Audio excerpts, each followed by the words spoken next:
Bom dia, minha gente. Boa tarde, boa noite, né? Dependendo do horário que vocês estão vendo isso. Espero que estejam vendo no horário correto da aula, certo?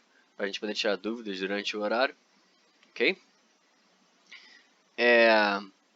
Então, a gente tinha que nessa disciplina, né, para entregar semana passada, a gente ia fazer uma apresentação, né? Vocês tinham escolhido sistemas operacionais e iam fazer uma apresentação cada um, de 10 minutos. Então, como é que ficou isso? Passei para a semana que vem, certo? Quem já me mandou tá valendo, então vocês já estão ganhando alguns pontinhos extras por isso, porque vocês já me entregaram no horário correto. Tá? Quem não entregou ainda não vai ter penalidade de ponto, mas também não vai ter esses pontos extras, certo? Até 100 pontinhos extras que o pessoal que entregou no horário certo tá valendo.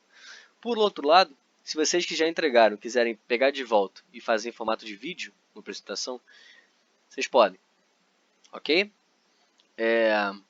A outra opção, quem não quiser fazer com vídeo, vai ter que fazer um doc falando o que vocês iam falar, basicamente, durante a apresentação. Ok? O roteiro da apresentação, que vocês vão ter que mandar.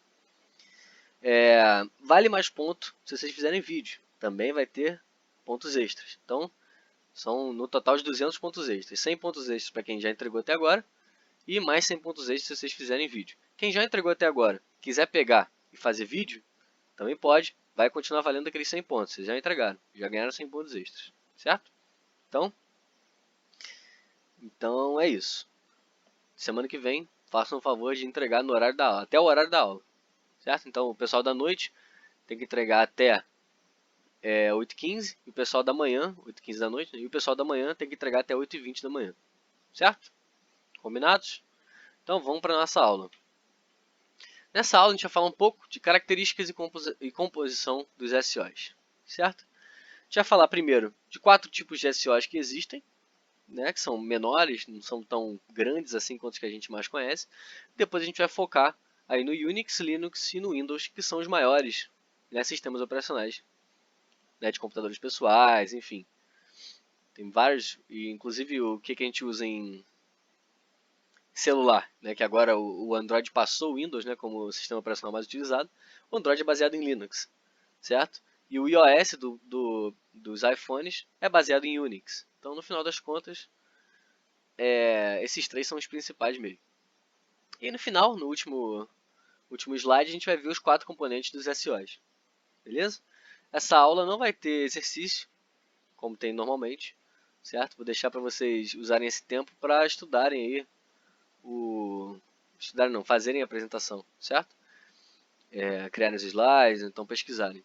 Importante que vocês voltem, porque eu não sei como é que vai ser o esquema de avaliação ainda da Anguera, como é que vai ser as provas, eu não sei nada disso ainda. Então você tem que se esforçar comigo aqui para a gente não perder tanto conteúdo assim. Beleza? Quanto mais vocês se esforçarem aqui, mais tranquilo eu vou pegar nas provas, mais leve eu vou pegar nas provas, tá? Então eu vou usar isso de incentivo para vocês. Tentem se esforçar. Então vamos começar. Existem vários sistemas computacionais diferentes, certo? Uma quantidade absurda de sistemas computacionais diferentes. Cada um deles tem suas próprias necessidades, certo? O que eles precisam, quantas memórias eles precisam usar, como que tem que ser tratado cada coisa, certo? Cada recurso que tem nesse sistema. Certo? Então a gente tem vários tipos de sistemas operacionais, ok? Então, excluindo os que a gente mais usa, né, nos computadores principais, nos smartphones, a gente tem 4 sistemas operacionais que se destacam. A gente tem os embarcados, certo? A gente tem os mobiles, mas aqui não os mobiles Android e iOS, são os mobiles mais antigos, certo? Tudo bem, o Android e o iOS encaixam nesse mobile, porque tem outras situações aqui que também é usado. Então, vamos colocar o celular aqui também, o smartphone. A gente tem os embarcados, a gente tem os mobiles, a gente tem os na nuvem, certo? E a gente tem de smart cards, de cartões inteligentes. Vamos ver um pouquinho de cada um dos 4, nada muito profundo. O objetivo dessa aula é mais, como ele está fechando a primeira unidade, que é a unidade mais de introdução, certo? Ele também é uma sessão, né, de estudo mais básica, mais tranquila, ok? Então primeiro a gente começa por sistemas operacionais embarcados. Embarcado aqui é basicamente de IoT, ou seja, Internet of Things, que é a internet das coisas. Então aqui a gente está falando de equipamentos smart. Está falando de coisas que não precisariam de internet e não precisariam de um computador de verdade, mas que a gente pode botar. Então a gente tem, por exemplo, televisões, certo? Tem o computador. não precisaria. A televisão pode ser simplesmente uma máquina, mas muitas televisões hoje em dia usam, a maior parte delas já é smart, certo? Mas também tem fornos de micro-ondas, tem computadores, geladeiras às vezes tem computadores, enfim. Esse tipo de eletrodoméstico, certo? Coisas que normalmente não teriam internet ou sistemas computacionais embutidos. Nesse caso, os sistemas operacionais eles são de tempo real, beleza? Eles estão sempre rodando o tempo inteiro, certo? Monitorando algumas coisas importantes do aparelho. E no geral, eles têm limitações grandes de memória e consumo de energia, certo? A gente não quer eletrodomésticos gastando um monte de energia com umas funções que não são tão importantes na prática, certo? Então o consumo de energia é importante que seja bem baixo. Então normalmente o processamento deles é baixo. Quem está acostumado com televisão smart está acostumado com ele sendo bem lento, ou não sendo exatamente rápido, pelo menos, né? Os melhores. E limitação de memória, você não precisa de muita memória, você não está rodando jogos pesados na televisão, você não está armazenando nada de muito grande. Então, são SOS que estão lidando com coisas muito básicas. Então a gente tem alguns exemplos aqui, o tvOS, que a Apple criou para televisão, certo? O WebOS do LG, a gente tem o Tizen da Samsung, certo? Todos eles são para esse tipo de situação, televisão, geladeira, assim, coisas básicas. Depois a gente vai para o mobile, que aqui está sendo colocado com um papel menor, certo? Do que os outros, né, do que o Unix, o Linux e o Windows, porque são mais recentes. Então, ainda não tem todo aquele preparo de material envolvendo o mobile. Mas vocês conhecem muito bem eles. São usados em smartphones e tablets. Normalmente, Android e iOS. E aqui a gente tascar o Windows Phone no meio, porque o coitado, né, durou pouco, mas esteve por aí. E mal ou bem é da Microsoft, que é uma empresa bem grande e conhecida. Então no começo eles eram absolutamente simples, eles não faziam basicamente nada, certo? Eles tinham um sistema muito básico de arquivos, rodavam um joguinho ou outro e era isso. Aí agora é a máquina que é, né? Essencialmente um computador completo, cada um deles. Depois a gente tem aqui os sistemas operacionais em nuvem. O que isso quer dizer? Isso é uma coisa totalmente diferente, né? A nuvem, eu espero que vocês saibam o que é. Vocês sabem? Bom, quem não sabe, vai saber agora. A nuvem é essencialmente uma maneira, certo, de você utilizar serviços no seu computador como se ele tivesse no seu computador. Mas na verdade ele não está. Então, por exemplo, existe computação na nuvem, que é você rodar uma aplicação pesada, certo, que o seu computador não aguenta, você roda na nuvem. E aí ele te manda só a resposta.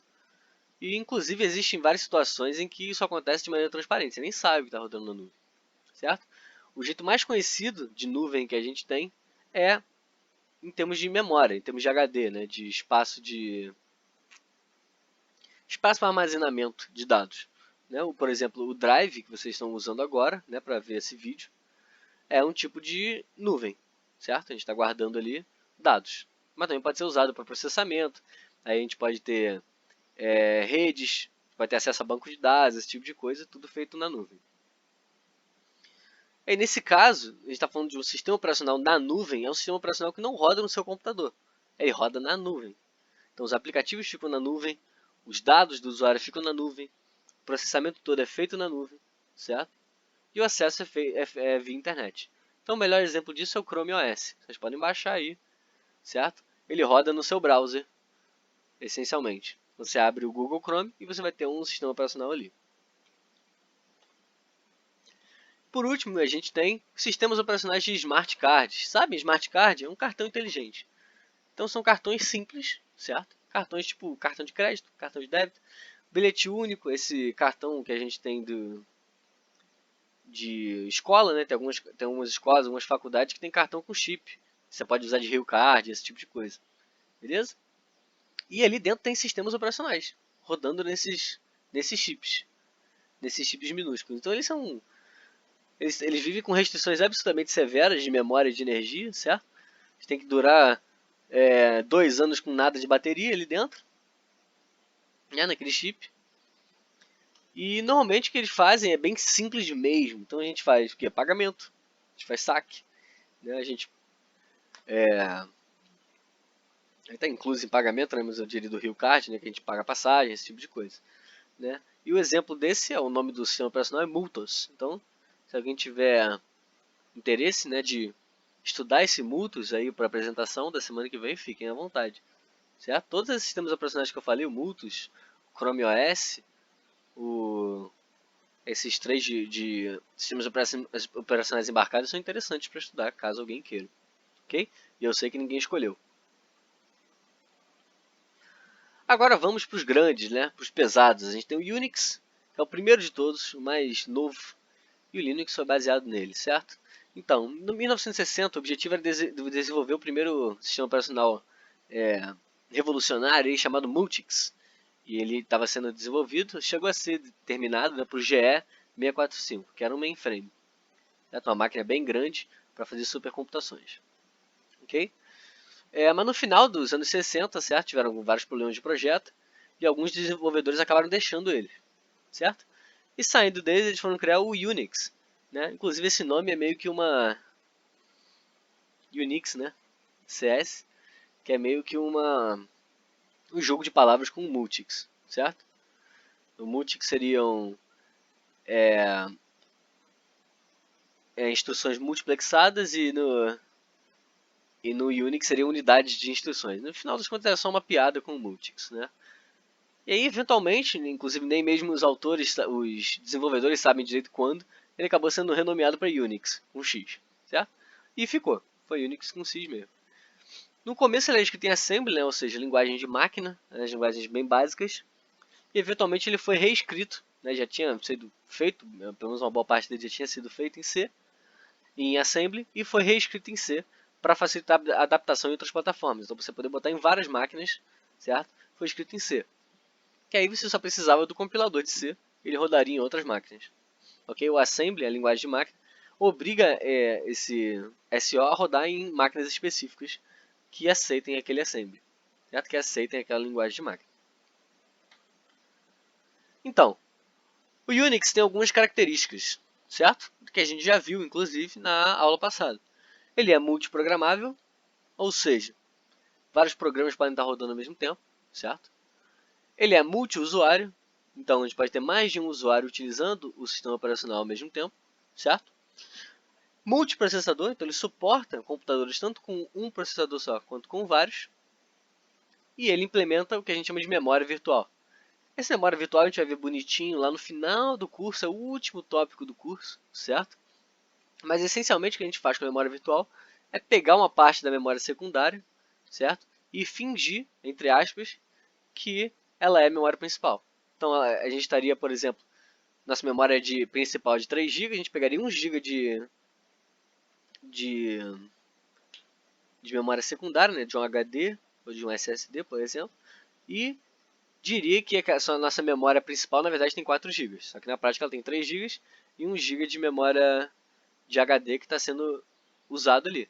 Então, até 3 GB vai funcionar na velocidade tranquilo. Quando chegar a 4 vai começar a ficar um pouco lento. Mas ainda é melhor do que não ter a memória principal, certo? É nesse sentido.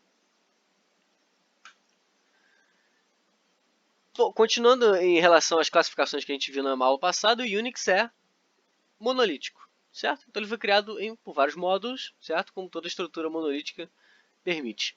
Ele tem um kernel, certo? O Unix, que a gente divide em dois.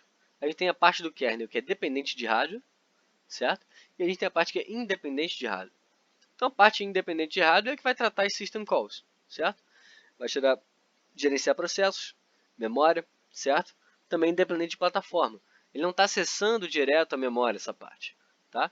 Está só lidando com as system calls. Então o que o usuário pede, ele vai dar um jeito de dar para ele, certo? Já a parte dependente de hardware é o que vai tratar interrupção e exceção, certo?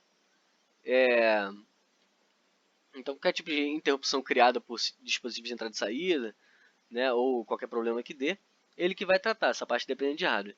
E toda vez que você instala, certo, em alguma plataforma, a gente vai reescrever essa parte. Então dependendo da plataforma, certo? Por isso que é dependente de hardware, dependendo de onde você está instalando, da arquitetura do computador que você está instalando, ele vai ter que tratar interrupções e exceções de uma maneira diferente, certo? Pelo menos levemente diferente. Então, essa parte é dependente de hardware. E a outra parte não precisa ser escrita, porque ela vai ser sempre a mesma. Ok? E a outra parte do Unix importante é o shell, certo? Aí vocês conhecem o shell. É basicamente, para quem só conhece o Windows, é que nem o prompt de comando do Windows, o CMD, certo? Só que o shell no Unix é um pouco mais direto, certo? Você pode fazer basicamente tudo no computador pelo shell. Essencialmente, você pode fazer tudo pelo computador usando o shell. Então, ele conecta os usuários com o sistema operacional através de um terminalzinho, certo? Que nem o CMD. Então, sua função é, essencialmente, ler e interpretar comandos do usuário, certo? E, à medida do que o usuário precisa, do que o usuário quer, vai criar processos, vai fazer system calls, certo? Para o kernel. Enfim, é, como a primeira parte eu falei para vocês, a conexão entre o usuário e o SO. Beleza? Então, é a interface entre o usuário e o SO. Show de bola? Além disso, a gente tem sistemas de arquivos, certo? Que a gente vai ver se não me engano, agora na terceira parte do curso. Não, perdão, na próxima parte do curso a gente vai ver sistemas de arquivos, certo? Ele também já fornecia sistemas de arquivos, o Unix, e as aplicações, certo? Então a gente tem esses 4 módulos: sistema de arquivos, aplicações, shell e kernel. Ok? Outras características importantes que existem no Unix, né, pra gente pelo menos, né, tem várias características, é um sistema grande, complexo, todos esses 3 que a gente vai ver são desse tipo. Esses 3 são interessantes pra gente. Então, primeiro, foi escrito em uma linguagem de alto nível. Então, C é uma linguagem de alto nível, certo? Que facilita a compreensão e a portabilidade para as outras plataformas. Então, como ele está em C, como eu disse mais cedo, a gente só precisa do compilador dele para outra plataforma. E as plataformas por si só normalmente já têm compiladores de C. Que C é uma linguagem extremamente conhecida, extremamente usada. Já era naquela época, certo? E é fácil de compreender, porque como sendo uma linguagem de alto nível, é uma linguagem que seres humanos conseguem ler bem, conseguem entender bem. Ok? Outra característica interessante é a flexibilidade dele. Então ele foi muito utilizado em várias aplicações, inclusive, né, vários outros sistemas operacionais foram baseados nele, né, exatamente por causa dessa flexibilidade que ele tem. Ele já tinha suporte a protocolos de rede, lembrando que o Unix é antigo, lá para o final dos anos 60 que ele começou a ser criado. Então ele já tinha suporte a protocolos de rede, isso era bastante interessante. Possui sistema de arquivos, apesar de ser uma estrutura simples, né, ele possui. E uma interface também simples, certo? E em relação aos dispositivos de entrada e saída principalmente. Então, aqui é uma fotinho dele, vocês veem que não tem muita coisa não tem quase nada no desktop, o desktop está vazio. Tem uma abazinha de aplicações e a área de trabalho. Essencialmente é isso que a gente tem. É bem simples, certo? Já tinha bastante coisa, já era gráfico, né? Mas é só isso. Bem simples. Vamos agora para o Linux, certo? Ele foi criado por Linus Torvalds, certo? E foi baseado em um outro sistema operacional criado por Andrew Tannenbaum. Esse cara é muito conhecido, o pessoal de sistemas distribuídos que faz comigo sabe que a definição de sistemas distribuídos que eu peguei é dele, certo? Andrew Tannenbaum é basicamente o cara dessa parte de baixo nível de computação, então sistemas operacionais, sistemas distribuídos, arquitetura de computadores, esse tipo de coisa, tudo que é baixo nível assim, o Tannenbaum é muito conhecido. E ele criou o Minix, certo? De uma maneira educacional, é mais para o pessoal aprender como é que funcionam os SOs, ele criou o Minix, ele criou um SO para ensinar SO para os outros, certo? Esse cara, Linus Torvalds, falou, pô, acho que esse sistema operacional é bom, hein? E criou o Linux por cima dele, certo? Vou beber uma água aqui. Então, o que é o Linux? No final das contas, o Linux é só o kernel, mais nada. Ele só tem kernel, certo? Então, para ele funcionar, na verdade, ele precisa de algumas ferramentas que não fazem parte do Linux, certo? Que tiveram que ser desenvolvidas por fora. Então, quem desenvolveu essas primeiras ferramentas foi uma fundação chamada GNU. É extremamente conhecida. Tanto que o correto para chamar esse sistema operacional não é Linux, é GNU Linux. Porque o Linux por si só não dá para fazer nada com ele. Beleza? E a GNU desenvolveu para rodar no Linux. Então, GNU Linux é o nome correto desse sistema operacional, certo? Entre outras inúmeras características e qualidades, a que sempre sobressai é open source, certo? Ele é open source. Isso quer dizer que ele é gratuito, certo? O código dele, o código-fonte dele é gratuito. Você pode entrar na internet agora, lá no GitHub, escrever Linux, e você vai ver o código todo do Linux, como ele roda. Você vai ver, tá lá. Você pode modificar, inclusive, pegar ele para você, modificar e criar um outro Linux. Você pode fazer isso, certo? E por isso ele cresceu muito rápido, certo? Tinha vários colaboradores desenvolvendo o kernel, certo? Vários colaboradores desenvolvendo utilitários e aplicativos. Tudo isso gratuito, tudo isso de forma gratuita, certo? Todos esses colaboradores estavam colaborando porque eles viam que podiam ajudar de alguma forma. Então tem toda uma comunidade do Linux. Por isso que normalmente quando vocês veem uma pessoa que gosta de Linux, que usa Linux, ela é bem apaixonada pelo Linux, certo? Porque tem toda uma comunidade envolvida nesse sentido. Então, por ser um de código aberto, né, por ser open source, ele é flexível e adaptável às necessidades do usuário. Como eu disse, você pode chegar lá no site, né, no GitHub, baixar o código, alterar o que você precisa alterar para a sua necessidade, para o que você vai usar, certo? E pegar esse Linux e tá tudo certo, você pode usar à vontade. Não tem nenhuma dificuldade aí, beleza? Tem nenhuma dificuldade em que eu digo em termos legais, certo? Tem dificuldade né, desenvolver um sistema operacional, mas em termos legais não tem. Você não tem que assinar um papel, você não tem que pagar nada, você só baixa e faz, certo? Dessa forma, como ele é de código aberto, né, as pessoas podem realizar alterações e sugerir melhorias. É assim que funciona o Git. Você pode chegar lá a qualquer momento no GitHub, falar, ó, tem isso aqui, tá ruim, tinha que melhorar isso aqui. Então, pô, acho que se tivesse essa feature, né, que a gente chama de essa feature é o jeito que a gente chama, né? Mas em português seria alguma coisa do tipo melhoria, certo? Então, a gente podia fazer essa melhoria aqui, acho que ia ser interessante. E outras pessoas podem simplesmente pegar essa melhoria e falar, tá bom, vou fazer então. Pega o código, faz, fala, acho que ficou bom. Aí o pessoal lá, né, o dono do Linux, os donos do Linux, da distribuição que você está mexendo, vai olhar e falar, realmente, essa é uma boa sugestão de melhoria. Ou então, pô, essa alteração que você fez ficou legal. E incorpora no Linux, certo? Isso é uma beleza, uma coisa muito interessante do Linux. É uma coisa interessante de softwares de código aberto, certo? Acho que como a gente está falando de sistemas operacionais, o Linux é o que se sobressai nesse sentido. Beleza? O Linux também é monolítico, certo? Muito parecido com o Unix. Foi baseado em Unix, inclusive. Dividido aí o seu esquema, né? Seus módulos, em kernel, shell, sistema de arquivos e aplicações. Do mesmo jeito.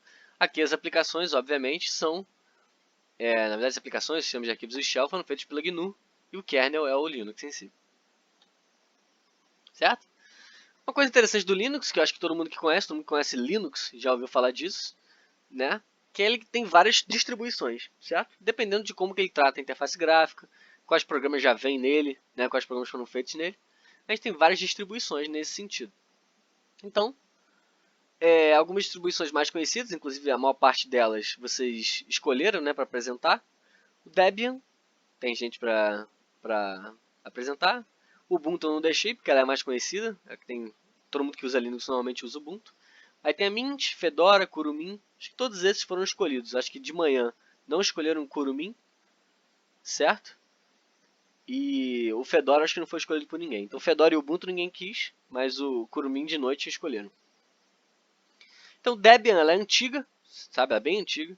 Ela é estável e ela é confiável. Então outras foram criadas a partir dela. Inclusive a Ubuntu, que é a mais conhecida, e a Kurumin, que também é conhecida, certo? Com suas particularidades. Ubuntu, não tem muito o que falar, é a mais conhecida. Você pode chegar agora na internet e instalar, tudo certo. Tranquilíssimo. O Mint ele é fácil de usar, certo? Então, normalmente iniciantes, pessoas que estão começando agora a mexer com Linux, acabam indo para o Mint, certo? Ele é muito fácil, muito simples de usar. O Fedora ele já tem ele já é um pouco mais específico para algumas aplicações, então ele costuma ter algumas ferramentas gráficas mais importantes, mais robustas, e quando a gente está precisando criar servidores, a gente costuma usar ele, ok? Servidores no geral ou rodam em cima de Fedora ou rodam em cima de Windows Server, normalmente são esses dois que são utilizados na prática. E a última distribuição aqui que o livro dá pra gente, né, que é o Kurumin. O Kurumin é bem simples de usar, fácil de usar, e tem suporte a programas Windows, certo? Ele inclusive tem uma interface muito parecida com o Windows, certo? E roda vários programas Windows em cima dele. Então basicamente ele é uma versão gratuita do Windows que tentaram fazer, certo? Pegar várias coisas que rodam em Windows e colocar nesse outro sistema operacional. Então o que vale ressaltar do Linux, certo? Então vou me repetir um pouco, mas são pontos importantes do Linux. Primeiro, a licença do Linux é dada pela GNU. Então a GNU Public License, GPL o nome. Isso quer dizer que o usuário não tem limite de quantas vezes ele pode baixar esse Linux. Ele não pode só baixar uma vez de graça. Não, ele pode baixar quantas vezes ele quiser, pode usar em quantas máquinas ele quiser, à vontade. Certo? Totalmente gratuito nesse sentido. O código-fonte do Linux é aberto, como eu falei, open source, certo? Extremamente relevante. E uma clara vantagem em defesa do Linux é sempre que o código-fonte é aberto, certo? Outra coisa interessante é que a linha de comando dele permite que você faça qualquer coisa no sistema operacional. Então ele permite uma administração efetiva nesse sentido. Você pode fazer tudo o que você quiser pela linha de comando, ok? O Windows, por exemplo, tem uma linha de comando, mas tem coisas que não podem ser feitas pelo CMD, ou pelo menos é muito mais fácil fazer pela parte gráfica, certo? No Linux você faz tudo. Tudo que você quiser você faz pela linha de comando, ok? Ambiente gráfico customizável, você pode fazer a parte gráfica do seu computador, né? Como que o seu monitor te mostra as coisas do jeito que você quiser, você pode customizar à vontade, certo? É gratuito, obviamente. E se você precisar de algum tipo de suporte, alguma ajuda de qualquer forma, fazer qualquer coisa no Linux, você pode pela internet, certo? E lá vai ter à vontade. Fóruns e mais fóruns te ensinando a usar Linux de todos os tipos, certo? Continua dando vários problemas, né? Como sempre dá sistema operacional, mas tem suporte absurdo aí pela internet. E, por fim, o Linux está sempre crescendo, está cada vez mais, desde sempre, ganhando novos usuários, e usuários, como eu disse, apaixonados, né? Porque tem toda essa comunidade em volta do Linux que te suporta e quer que você comece a usar ele, certo? Por fim,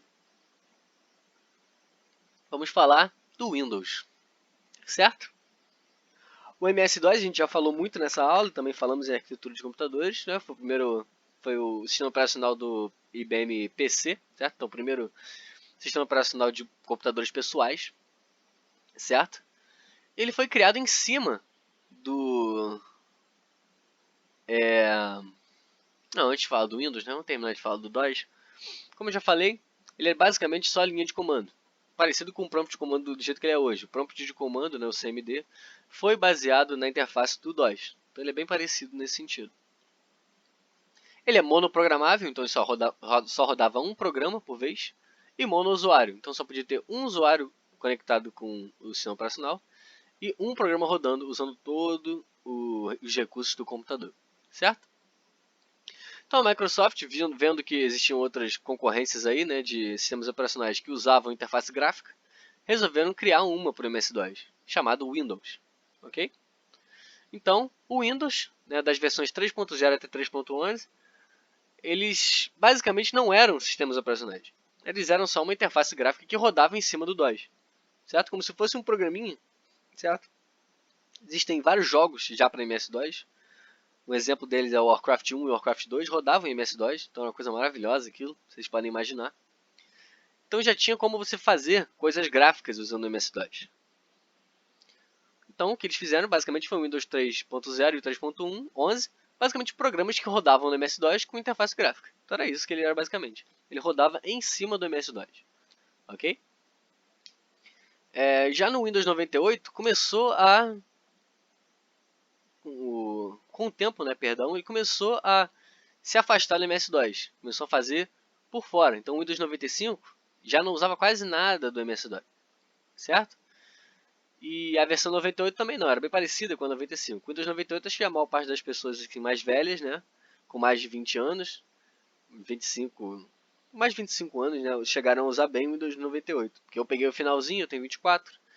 Então o pessoal com 27, 28 chegou a ter o Windows 98 e o Windows 2000, né? Como eu disse, essa parte de interface gráfica foi feita para competir com outros sistemas operacionais que já estavam usando esse tipo de interface. O principal era o Macintosh, certo? Que rodava a interface gráfica linda, Então, para competir com ele, para garantir a continuidade da homogeneidade aqui, né, da homogeneidade não, perdão, do reino, né, do MS-DOS, eles começaram a criar o Windows. Então, o MS-DOS tinha vários problemas, certo? Sempre teve, só que antigamente não percebiam isso e aos poucos foi começando a aparecer esses problemas. Então, a Microsoft, um projeto da DEC, sabem a DEC que criou o PDP, os mini computadores e tal, e criou o Windows NT, certo? Com eles em 93, para desktops e para servidores também, certo? O Windows NT foi o que deu sequência para todos os Windows que a gente tem até hoje, certo? O MS-DOS, os Windows baseados em MS-DOS acabaram com o 98. Então o Windows 2000 já foi escrito em linguagem C, certo? O Windows 2000 já veio do NT. E a principal diferença entre eles, certo? É que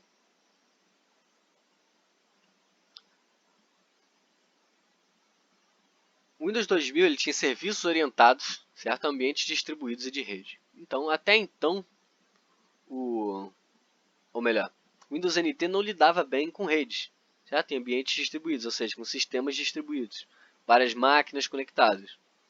O Windows 2000 já veio lidar com isso, certo? Então ele já tinha serviços que funcionavam melhor com esse tipo de ambiente, ok? Então, o que o Windows 2000 queria ter? Robustez e confiabilidade, então ele queria ter garantia para o usuário que ele conseguia fazer o que ele disse que ia fazer e da maneira correta, então não teriam resultados incorretos, não teriam problemas adversos que você não esperava, certo? Também queria extensibilidade e facilidade de manutenção, então facilidade de manutenção, obviamente, fosse fácil você colocar e tirar aplicações dele, certo? Fazer atualizações, esse tipo de coisa, e extensibilidade de que você conseguiria estender esse sistema operacional conforme fosse necessário, certo? Além disso, portabilidade e desempenho. Então, poder rodar em várias máquinas diferentes com um bom desempenho, ok? Esse tipo de arquitetura já não utilizava monólitos, certo? Monolítico, perdão. Não era sistema monolítico. Ele era baseado em micronúcleo. O micronúcleo aquele é basicamente um sistema daquele tipo de cliente-servidor, certo?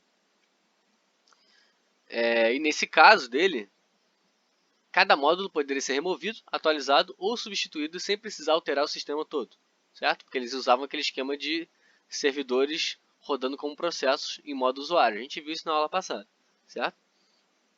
Então, a gente tinha dois modos, como a gente viu, modo núcleo e modo kernel, certo? E o modo núcleo fazia basicamente tudo. Gerencia tudo, memória, processa sistemas e arquivos, beleza? E no modo kernel ficava só os subsistemas do ambiente. Então ele basicamente fazia o modo núcleo não, modo usuário e modo kernel, perdão. Eu estou achando alguma coisa estranha aqui. Modo núcleo e modo kernel é a mesma coisa. Modo usuário e modo kernel. Então no modo usuário fica todos os servidores, certo? E o modo kernel só fica os subsistemas do ambiente, as coisas mais básicas, né?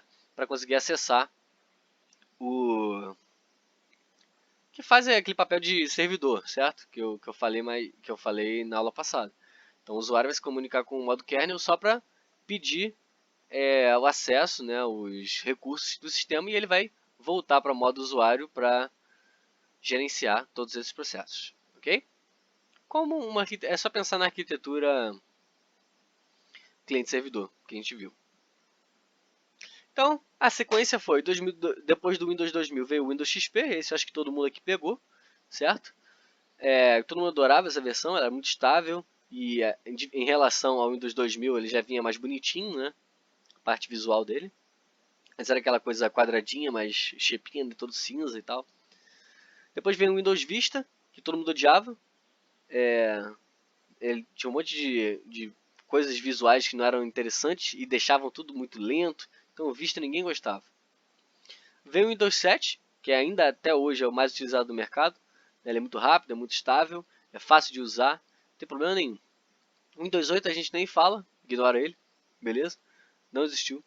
O Windows 8.1 foi uma versão do Windows 8 melhorzinha, que funcionou. mas também nunca fez muito sucesso. E o Windows 10 é o atual, certo? Ele é relativamente leve, ele aceita telas touch e é o mais recente. É o que está aos pouquinhos substituindo o Windows 7, apesar da maior parte das pessoas, principalmente no mercado, usarem muito o Windows 7, porque máquinas antigas não rodam bem o Windows 10. Elas rodam ótimo, de maneira ótima, o Windows 7. Certo? Então, pontos importantes, tem que ficar fixo, tem que lembrar. Não é gratuito, o Linux é. Aqui você tem que pagar para usar ele. Tudo bem que a maior parte das pessoas pirateia, mas é pirateado, certo? Tem que pagar para usar ele. Código-fonte é fechado, então, diferente do Linux, você não pode atualizar do jeito que você preferir, não pode customizar para as suas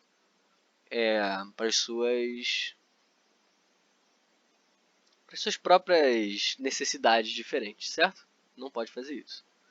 A linha de comando do Windows é interessante, é parecido com o MS-DOS, mas não é tão eficiente quanto o do Linux, certo? Existem muitas coisas que você vai acabar tendo que fazer na parte gráfica. O ambiente gráfico também é muito pouco customizável. Você não pode modificar quase nada no final das contas. É quase tudo a mesma coisa, né? Os ambientes gráficos. Mas você pode fazer é mudar uma corzinha aqui e ali e mudar o fundo da tela. É isso. E o Windows, a grande sacada da Microsoft foi que eles fizeram um acordo com os fabricantes de computadores de que todo computador que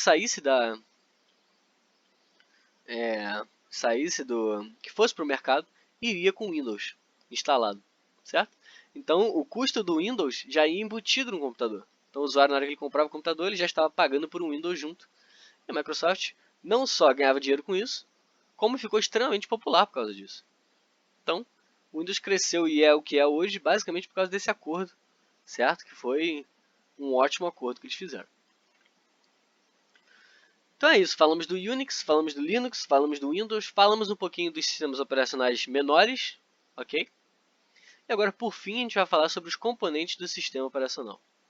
Então a gente tem 4 componentes, beleza? A gente tem o gerenciamento de dispositivos de entrada e saída, gerenciamento de processos, gerenciamento de arquivos e gerenciamento de memória, ok?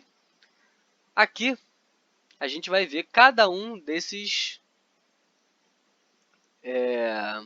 componentes. Vai ser basicamente o resto do nosso curso, vai ser vendo esses componentes. Primeiro a gente vai ver sobre processos, depois a gente vai ver, se não me engano, sobre gerenciamento de arquivos, depois a gente vai ver sobre gerenciamento de memória, certo? A parte de dispositivo de entrada e saída a gente vai ver no final, se não me engano, a gente também vai ver o gerenciamento de dispositivo de entrada e saída, ok? Então, o que é gerenciar dispositivos de entrada e saída? Esses dispositivos eles têm comandos associados a eles e eles podem gerar interrupções, como eu já falei anteriormente. Interrupções têm que ser lidadas no momento que eles ocorrem, beleza? Também tem que tratar erros desses dispositivos de entrada e saída, que seria o caso de exceções. Certo? Eles podem acontecer, esse tipo de erro. Por exemplo, se você está transferindo dados de um pendrive para o seu computador e você puxa o pendrive no meio do caminho, isso é um erro, certo? Gerou um erro ali. Ou então, na hora que você bota o mouse, o mouse não, vamos botar que você bota um CD, beleza? No seu computador, e ele roda instantaneamente na hora que você liga. Isso é uma interrupção, certo? E também o sistema operacional, nessa parte de dispositivos de entrada e saída, ele quer gerar uma interface, certo? Que seja simples e que te permita usar, beleza? Os dispositivos e o sistema. Então não fique nada comprometido, certo? Porque entrou um novo dispositivo de entrada e saída aí. Quanto aos processos, o que ele faz? Ele cria, finaliza, sincroniza e escalona processos e threads, certo? Criar e finalizar, todo mundo consegue entender. Sincronizar é no sentido de que podem ter um processo pode ter várias threads, então ele pode estar rodando várias coisas ao mesmo tempo em processadores diferentes. Caso precise de sincronismo, é dever do sistema operacional fazer isso com os processos, certo?